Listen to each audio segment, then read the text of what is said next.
ప్రకాశం జిల్లా దర్శిలోని doctor BR Ambedkar గురుకులం దర్శి నందు బాలులకు మాత్రమే 2024-2025 విద్యా సంవత్సరానికి తరగతిలో మిగిలిన సీట్లకు 24 తేదీ 2024వ తేదీన కౌన్సిలింగ్ జరుగును.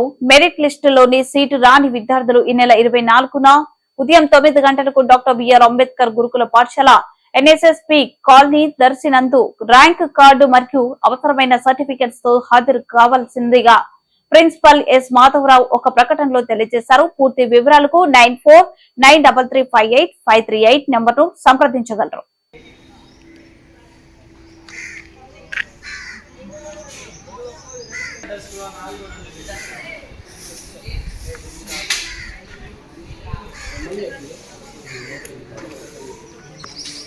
దేనికి ప్రవార్త ఇదే బాగా వస్తుంది సార్.